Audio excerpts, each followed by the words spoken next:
this life, you can either choose to embrace the uncertainty you experience or let it consume you and eventually end you. These were my thoughts after coming across Sylvia Plath's fig tree analogy, in which she illustrates a paralysis of choice through her starving self sitting at the crotch of a fig tree, hesitant to pick up a fig and satisfy her hunger, because all the figs metaphorically represent different life possibilities. This overwhelms her and fuels her indecision. As she's left sitting under the tree, unable to make up her mind, the figs begin to rot one by one and plop at the ground on her feet. She's left surrounded by all the figs that could have satisfied her hunger, and in the bigger picture, everything she could have been. I see a version of myself in Sylvia, and you probably do too. A version of myself who is separate from her own fig tree, which ironically, she created. After coming across this terrifying analogy, I figured out the bridge between these not so separate worlds, but unfortunately separate worlds. One world being myself, and the other being my archive of possibility, my hopes, dreams, and aspirations.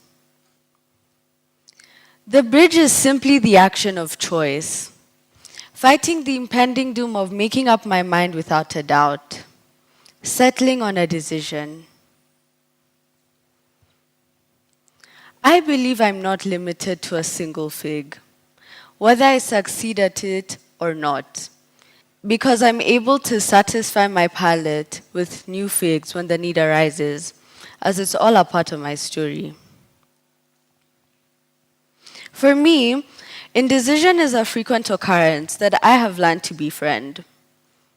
It has me unsettled over choices that vary in gravity, such as what hairstyle I should do next, what I should eat for lunch, or what future career path to settle on.